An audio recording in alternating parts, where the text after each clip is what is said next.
Alright guys, so how's everyone doing today?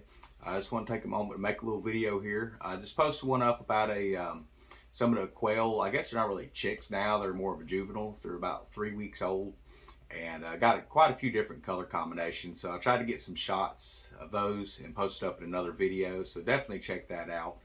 Um, One of the things that I've noticed, not just on my YouTube channel, but other YouTube channels, there's a lot of questions about quail. Sometimes people don't seem to go back and answer the questions that are coming up. So if y'all have questions, please post them in the comments. Try to help any way that I can with that.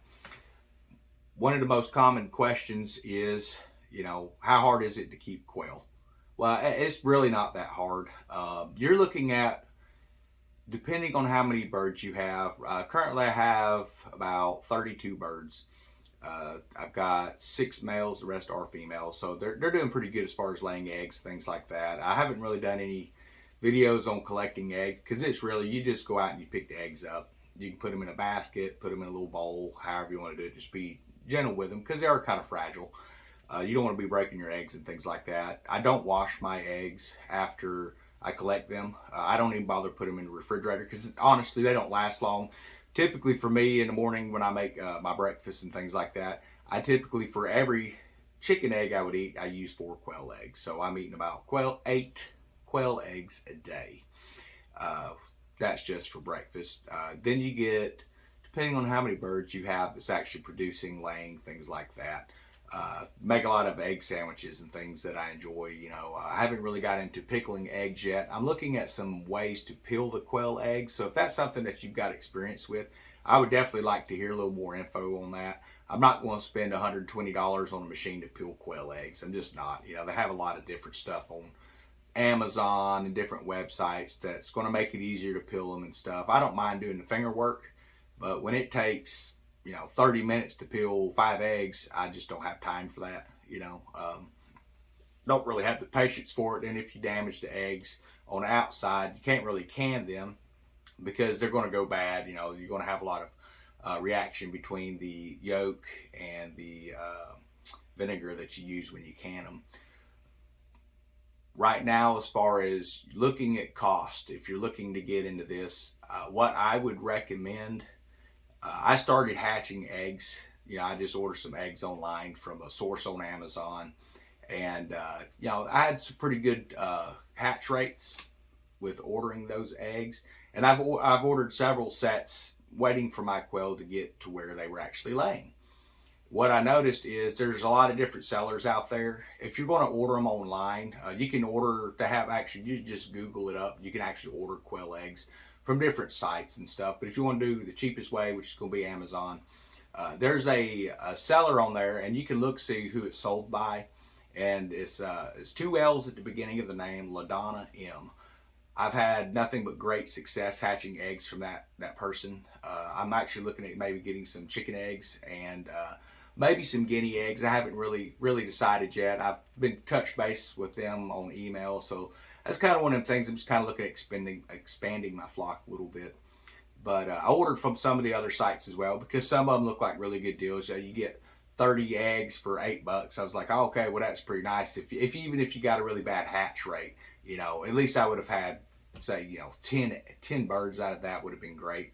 I didn't get anything. None of them hatched. Not a single one of them eggs was fertile. So if you're going to order on Amazon, definitely look at the seller. And if it has that LaDonna M, whoever they are, if you happen to see this video, hey, keep doing what you're doing because you actually sell a good quality product on that. Now, if you don't want to deal with the 2 weeks, then the baby chicks and things like that, you can go down to like Tractor Supply. And they have, it's going to be certain times of the season that I don't think it's something they provide year round. But you can typically get a quail chick that's between a day to 3 days old. I wouldn't buy one that's a day old. Go more for the 3-day old. They're usually like $1.50 a piece. So what some of these people charge for eggs, you're paying $2 an egg, and you can actually go get a chick for $1.50 over at Tractor Supply. You can get chickens, you can get all kinds of different types of birds and things like that with them. They actually have suppliers where you can actually talk to them, and they're going to come up and they're going to actually get whatever you need. The more you buy, the cheaper it is, type of deal with them people. There's some things online that talks about, people having really bad rates as far as they get the chicks home and then they die. Typically, that's because they didn't secure that chick when they were driving home. You're bouncing them around. They're frail. They're fragile. They're not strengthened up yet. And you want to make sure that your chicks is secure. So you put them in a little box. Make sure you got some, I wouldn't put like plastics and stuff like that, but get some bedding material, whether it be pine or anything like that, and put in there and have your child not playing with them, but holding the box, or maybe your significant other. And just keeps that box from bouncing around and harming the chicks. Getting started with a flock, I would say personally, I would do say 12 birds. That's 2 males. And then you're going to have 10 females, and you're going to be getting 10 eggs a day once they start laying. Typically, you might get 7 to 8. Just depends on the birds. The more calcium you give them, and better food that you use for them and stuff like that, providing extra light and stuff, keeping their light cycles consistent, you can keep them laying year round. Now, keeping them laying year round, you're going to increase your flock really quick, but you're also going to wear that bird out because they only have so many embryos within inside them that they can actually turn into their eggs and things like that. So you're going to have them expending their stuff. From what I've been reading online, typically 9 months is your laying. If you keep them laying consistently, about 9 months, they're going to start to wear down. They're going to get down to every other day, maybe 3 times a week, things like that. And then at that point, what I plan to do is I'm going to move those birds over into another pen that I use where I get a lot of extra males. I haven't figured out a way. I don't know if there's even a possible solution to producing more females. I think that's actually something that's done genetically. I don't think it's like with, say, reptiles where temperature has to do with whether you get males or females and things like that. I am actually doing some experiments with the incubators, trying a little bit lower temperature with lower humidities, using a higher temperature with lower humidities, then using a higher temperature with a little bit higher humidity and things like that. Just trying different options, see if it really affects the hatch rate. I haven't noticed anything with egg shaped. There's a few rumors that if the eggs are long and pointy, then that means that bird is going to be a male. If it's blunt, it's going to be a female. They are what they are. It's hard to keep track of them little birds. They all look the same pretty much, unless you have like your English whites, Texas A&M, things like that. They all pretty much look the same growing up. So it's really hard to determine unless you're sitting there opening the incubator, tagging the bird so you know exactly what egg it came from. But then you're going to affect your hatch rate. You're going to be changing humidity to temperature settings and stuff like that, and you're going to end up with a bunch of dead birds inside eggs if you play around with that incubator a lot. One thing that you should look at is food. So there's people who they'll grow millet and they just feed that to their quail. Then they go around, they have insect traps, things like that. So I'm going to be playing around with some designs that I've looked online, and we have a lot of crickets down here where I'm at. So I'm just kind of looking at what's going to be the best route as far as cheap, cost effective, I guess I should say, in feeding those birds. And right now, it's honestly, there's a local feed store up here, and I can get a 50-pound bag for $14, and that's for a 30% protein mix, which is what they're going to need. It works great for starting chicks off. You can add your own calcium. I would just buy, like I did, a thing of, excuse me, buy a thing of oyster shell that's pulverized, and you can grind it up in an old cheap blender. You can get one of those over at the thrift stores and stuff like that, or wait for Black Friday. You can pick a blender up for $3 to $5. That's going to last. It's going to dull the blades, so only use it for that type of stuff. But you're looking at, as far as right now with the amount of birds I have, which is around, like I said, right around 30, 32 birds, you're looking at every month and a half, I'm spending about $14 in feed. So the oyster shell, that stuff seems to be lasting forever. Another thing that I do is I will actually take the shells that have hatched and I set them out to the side, and I heat them up. I bring them up to a temperature to kill any bacteria in it. I throw that in, I pulverize that down, and feed that back to the birds. That way they're not getting taste for their own eggs, but also you're not feeding them bacteria that can then pass into the egg that's developing with inside them. So those are some options and things like that. A lot of people I know, they eat chicken eggs and stuff. I love chicken eggs too. I keep the shells. They're great for putting into garden compost bins, things like that. But you can just pulverize those down and feed them back to your birds as well, which is going to give you a source of calcium. So you want to look at sustainability, not having to just run to the store all the time. So I've ordered some different types of seeds, and we'll go over that. I'm going to put a garden out next spring, and it's actually just different types of plants that they eat. They seed out and things like that. So I like feeding them seeds. You can give them different types of vegetables. They say even some types of fruits and stuff like that. But when you go to the store, you don't want to be buying a bunch of stuff, you know, just for the birds, because it's cheaper to just buy the feed. Now, if you have a lot of leftover greens and things like that, let's say they're going bad in the refrigerator, then yeah, you can take those up, shred them up, you know, and feed it to them. But don't be surprised, they don't eat a whole lot of it. They're kind of picky. They're going to eat what they want to eat. They're not going to eat it just because you put it out there. As far as the next big question is, how many quail do I need to provide for my family? You know, that's a difficult question, because, you know, if you have a family of one versus a family of, say, 6, obviously the number is going to go up. So you got to look at how long it takes for them to get to laying. Once the quail are laying, it goes pretty good. You can just put a little solar light out there that comes on with a timer, and as soon as the sun goes down, it kicks on for an extra 3 or 4 hours.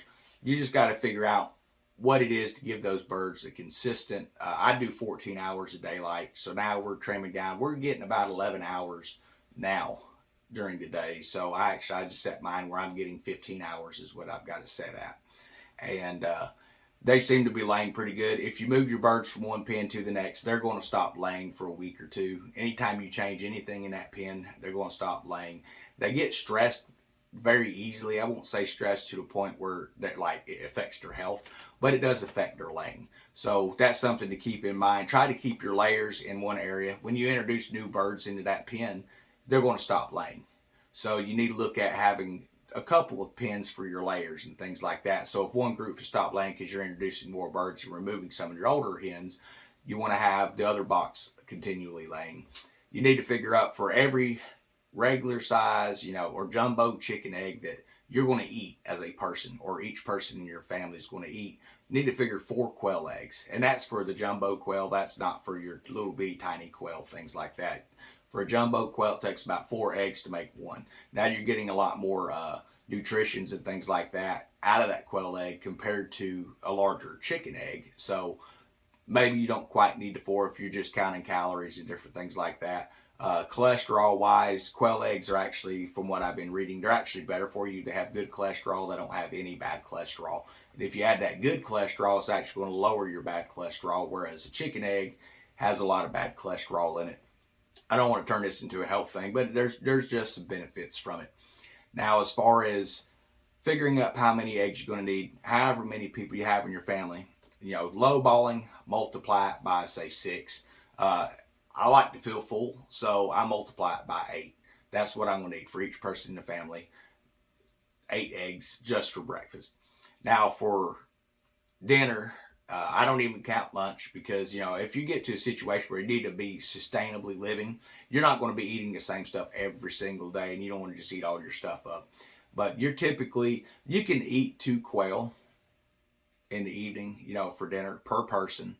It's not going to be very filling, so I would recommend adding rice and things like that. There's a lot of preppers out there right now, and maybe they're looking at chickens and stuff. Chickens are great. They're bigger. You know, they have more weight to them. They don't lay as often. It takes longer to get them to laying. So if you're looking for something that's supplemental, add some quail to your flock. Keep them separate, but add them to what you're doing every day. They're real easy to take care of. You don't really need a whole lot of birds per se if you're just using them for eggs. But if you're going to start doing meat, you have to figure it's going to take 2 weeks for your eggs to hatch. So I have 3 incubators, and right now one of the things I'm looking at is I'm trying to get enough birds to be laying, not just for me, but for other family members as well. Because if they start shutting down stores and things like that again, like they did earlier in the year, I'm not going to be sweating it. I'm not too worried about it, you know. But it'd be nice to be able to have that extra stuff to help the community out or help the family out and things like that. One of the things you really need to look at, as far as, you know, the meat process from the moment they hatch, it's going to take between 7 and 8 weeks for that bird to reach what they call butcher weight. You want it to get as big as it can, and you want to overfeed them birds as much as possible to get them big. You're not going to find a lot of fat. You can get a little fat on them, but you're going to have to feed them up. And you got to figure at least 2 birds per person each day, not even counting your egg production that's going on. And so you're looking at, say, 10 weeks to provide a bird to eat is what you're looking at. So you need to have your hens laying. Take some of those eggs every day, put them in incubators. I've got 3 incubators, so I'm actually every 2 weeks I can kick out about 54 right now with the size of the incubators that I have. There's not a real big investment on those. To get a decent one, you're going to spend, you know, between $80 to $100. They have some cheaper versions. I tried one of those for little $20 deals. I'm not hatching anything out of it. I've had 0 luck with it. It's garbage. So get something that's proven to work. Now you can do the really large incubators that'll do hundreds of eggs at a time, but what you need to realize, you're going to have to save up that many eggs within a 7-day period, because outside of 7 days, the fertility rate and the hatch rates and things like that start going down on those eggs. So don't buy something too big right away. You can buy a large incubator, have it set back for when your flock gets bigger if you need to. But you need to figure up 10 weeks to figure out your food as far as like how many birds you're going to eat. So at 10 weeks, you want to have 2 birds per person. Okay, and you got to figure up that 10-week period to get them up into butcher weight. So you're looking at quite a few birds. I mean, you really are, that you're going to have to need. But really, hatching birds is probably one of the easiest things I've ever done. Living down here in Florida, I'm trying this what they call dry hatch. And you set your temperature on your humidifier, or your incubator, not humidifier. You don't add water for the actual incubation period. You just allow the ambient temperatures, or the ambient humidity that's out there, until the last 3 days. At day 15, you stop the turners, and you go in and you raise the humidity up to 70%. So when the birds start hatching out, they're not getting stuck inside the eggs and things like that. So it seems to be having pretty good success rate as far as all of that right now. And I haven't noticed where, one way or the other has given me more females to more males. And quite frankly, I'm not too worried about it, because if I get, say we hatch 10 birds and 4 of them are hens, hey, that's great. I got 4 more layers. And the other 6 are roosters, okay? Or roos as they call them. I actually, look at it as, hey, that's meat I've got coming in. So if you're hatching, say, 50 eggs, and you're only getting a 50-50 mix between male and female, you've got your egg layers and you got your meat suppliers. But you can be rotating your old hens into your meat supply. So when you're doing your math, try to remember these hens are going to lay real good for 9 months. I want to be producing new hens that's going to keep laying, and I'm going to be moving these older hens in for your meat. So that's going to cut back on some of that math as far as trying to just get roosters or whatever, the males for the feeding. For every 5 females, you want to have 1 male if you're breeding. If you're not breeding and you're just using them for egg production, hey, just slaughter the males out when they reach butcher weight. Can them, freeze them. Me personally, I'm gonna look at doing some canning, so I'm actually looking at a few sites right now and a few different recipes and stuff that they have out there where you can learn how to can. Now, they say chickens. I'm assuming it's going to be the same for quail. I'm going to have to do a little more research on it. I'm sure that there's some things online about it. But they're going to keep a lot longer than they would in a freezer. Say if you lose the power, you're not going to have a freezer at that point. And if you live in an area where it's really hot, it's just going to cause you problems later. So, but yeah, I just want to touch base on some of that. If you're looking at getting into quail, the most expensive part's going to be building your pen, and that's mainly because lumber prices have gone up. Don't use chicken wire. The chicks are going to get out. Snakes are going to get in. Raccoons are going to tear through it. You're going to have possums. You're going to have dogs. You're going to have foxes and different things like that. They have what they call hardware mesh. I'm using 1/4 inch on the sides and 1/2 inch on the bottoms. I haven't noticed any snakes and things like that getting in. I do use a lot of snake netting around the outside of my cages though, so I don't really have an issue with that, But if you use that chicken wire, you're going to end up with some issues with predators. It's not a matter of if they come, it's just a matter of when. So I noticed there was a possum out there here. I was last week messing around, And I haven't really had that issue much out here with possums, but I think what it was is I was collecting the eggs and I was leaving them in the hen box, just inside a little package in the hen box. And I think they caught the scent of that and he was out moving around. So I got up the next day and made sure I cleaned around everything real good. Got the eggs out, been getting them out, and I haven't seen a possum back since. So that's something you need to think about as well. If you're going to keep eggs, maybe don't keep them inside your pen because it's going to start drawing different types of predators or different types of scavengers and things like that. That's going to try to get to those eggs. So keep them in the house somewhere. You know, you don't want it like super cold. Just put it somewhere where they're out of sunlight or whatever, you know, a tabletop away from a window or up in a cabinet or something like that. And you're going to have a lot better success that way. You can put them in the refrigerator if you want. I have noticed not refrigerating the eggs, they taste a lot fresher. So I don't like, you'll go to the store and you'll buy some eggs and apparently at some point they had been frozen or something. They don't really taste that great, I don't think. Same thing with the refrigerator. You know, after I've gotten away from refrigerated eggs that you buy at the store, I've noticed just the freshness in just these eggs. And I don't know if it's because they're quail eggs or I think it's just because they're fresh eggs is what the difference in taste is. If you're not a big egg person, things like that, but you're just wanting to keep for pets, hey, that's fine too. They're really cool birds. They make weird noises and stuff. Each one is an individual. There's no two birds the same. I mean, there really isn't. So you can hear different types of calls and things. You know, I've got some that sound really weird. I've got some sounds really cool. I've got some that the only time to make a noise is if they lay an egg and it's like this little burbling sound. I'm not even going to try to attempt to make that sound because it's just going to make everybody laugh. But yeah, so those are just some of the questions that I've seen online right now. They ask if you can crossbreed quail. Well, yes and no. So there's different types of quail. So like you have bob white quail, and then you have, which is the generic term, the Cotternick's quail, and they're both quail, but they cannot interbreed. So then you have like your Texas A&Ms, also known as English whites, and it's just a regular type of quail. You have your brown quail, you have your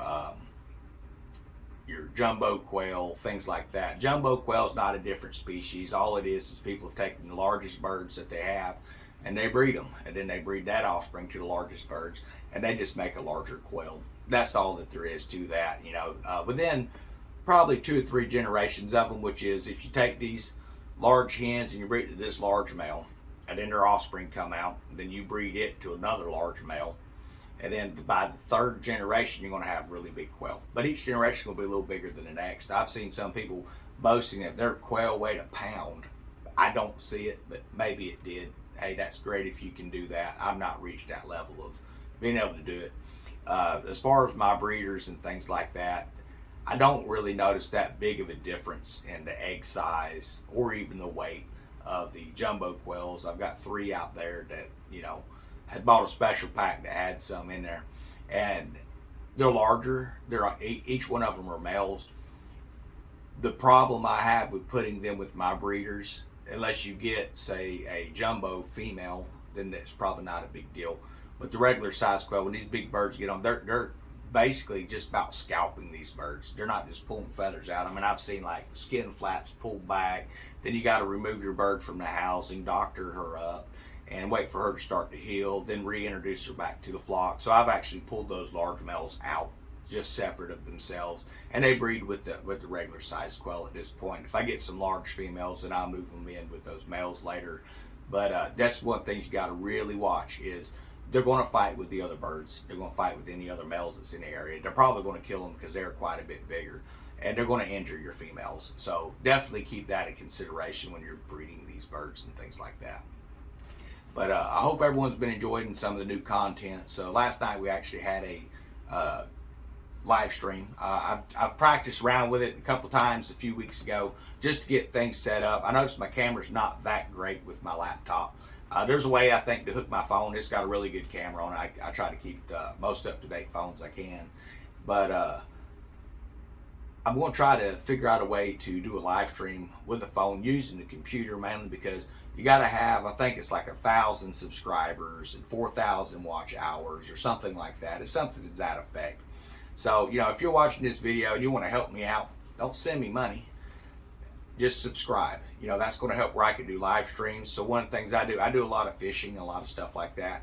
I'm not someone who likes to play around with the camera while I'm fishing, but if I get where I can do live streams doing that using the phone, hey, I'll pop it on there and y'all can go, or well, I'll go fishing and y'all can watch. You know, I love an audience, don't get me wrong.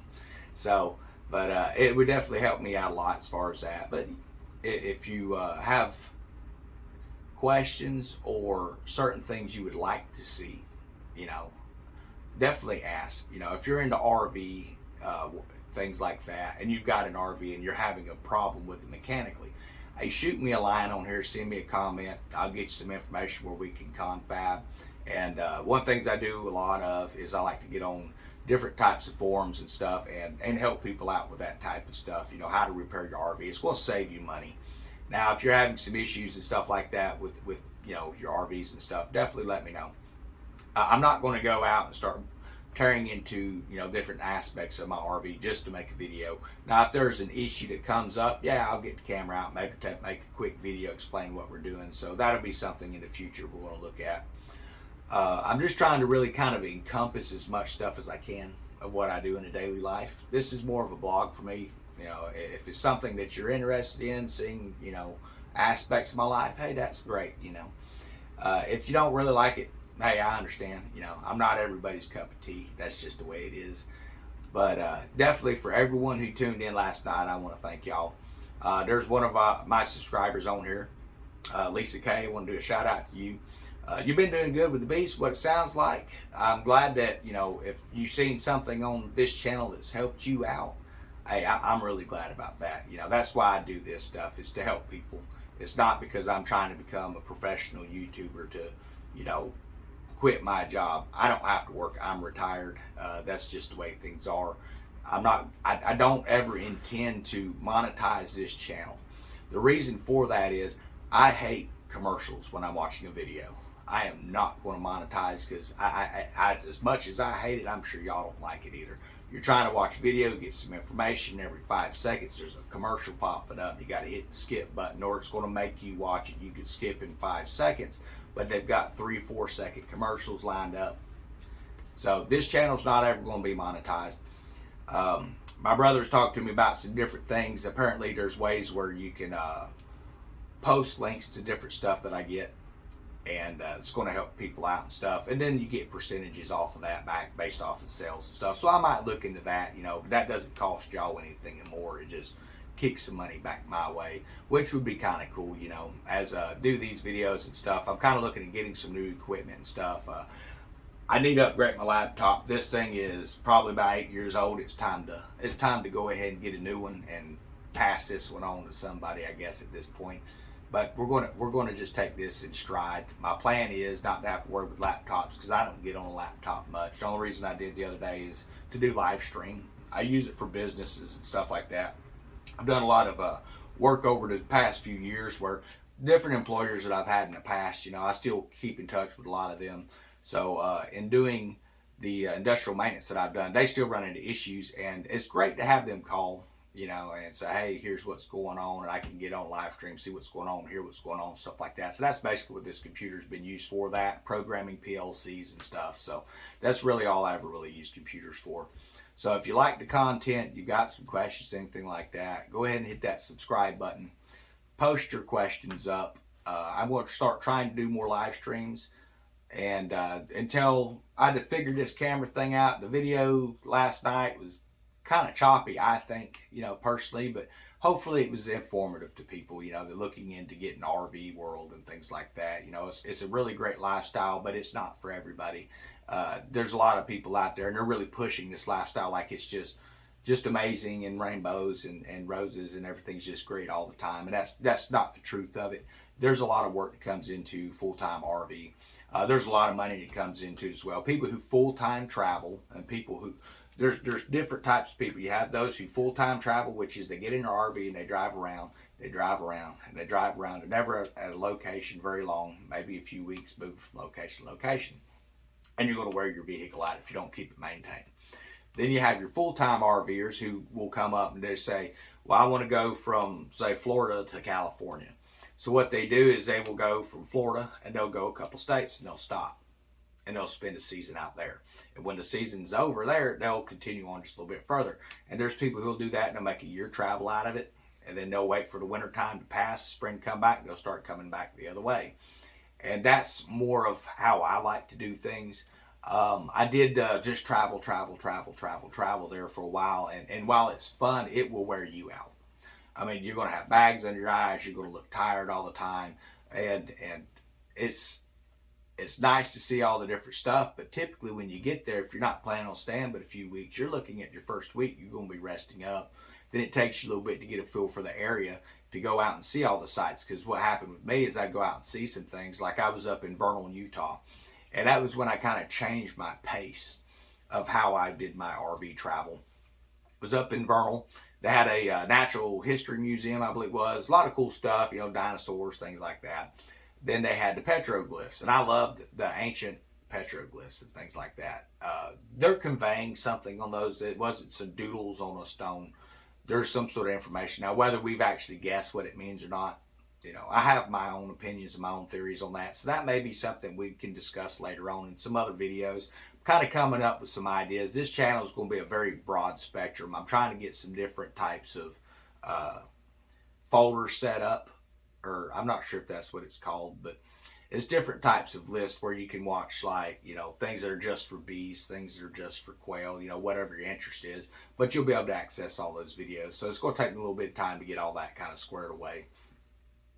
But when I was up in Vernal, it was kind of nice. I went and I tried to stay at a KOA. They're overpriced and they're usually booked up, especially in the rush season. So I ended up finding this little hole in the wall place. It was called Outlaws RV. Great place, nice sites, was not busy at all. I think that was me and maybe two other RVers out there. I got to talk with some of the people around. They were talking about some of the sites that they had went and seen. So apparently there was actual dig site where they were digging up these bones and things like that, which was kind of cool because they have an area that's set up, and you actually go up inside this building. It's 2-story tall and it's air conditioned. You can come up to have these cameras and you can adjust the cameras to go in. This is in a state park, so you pay, I think it was $8 for a carload. So you can go in there, but everything else once you get to that point, unless you're in a souvenir shop, is free. And you can position these cameras to look at these bones and things like that. And then you can come down into the lower section and it brings you out, and they had a section of exposed wall where you can actually physically lay your hands and touch certain types of fossils and things like that, which was really awesome. And then I'd heard about some of the petroglyphs up there. So I wanted to go out. I definitely wanted to check that out. So drove out. It was a long drive in the Jeep. And when you get there, bring binoculars. If this is something you're going to do, make sure you bring binoculars. I was lucky I had my set with me, because you're talking, these things are carved up. They're not carved at head height. These things are 100 foot up. So it's hard to see them, but you can see them with the proper set of binoculars. So definitely make sure, if you're RVing full time, if that's something you're into, make sure that you have a good camera with a zoom lens or a set of binoculars so you can check it out. Sorry I keep stammering over words and stuff, guys. I don't do this type of stuff much, so it's kind of new to me. It's going to take me a little bit to get familiar, not just with the systems, but just kind of comfortable talking, So I guess one of the other areas that I checked out that was pretty awesome, up that way is, I was talking a little bit about Roswell, New Mexico. And while the main part of the town is basically a tourist trap, now if you're into street art and things like that, definitely recommend that. But be careful what you spend, because you can find areas that are more for the locals, and those are where you want to shop at. So obviously, like if you go to Walmart, you can find every souvenir that they sell there at the little souvenir shops in town. You can find every single thing they sell at Walmart for $1 that they were asking $10 for. So shop smart. Ice cream shops, they had extraterrestrial ice cream shop or something like that with all the different space flavors or whatever. Well, then they had just the locals ice cream joint up the road, which was kind of nice. I think it was a Cold Stone Creamery or something like that. I forget now. It's been a few years back. But it was half the price of what you were paying up there for them to put a little piece of paper on your cone that had a little alien head. So when you travel, shop smart, spend what you want to spend, but you can save money when you're traveling. So if you got any questions about birds, well, quail, I don't know much about birds, but I'm learning about quail. If you got questions about bees or questions about RV, definitely post them up in the comments. I'm going to try to answer those the best way that I can. We try to do it by video. Probably make a video to answer it, but I'll also try to send a step-by-step thing to you on what you need to do to test or do your repairs and things like that as well. So until next time, everyone have a great day.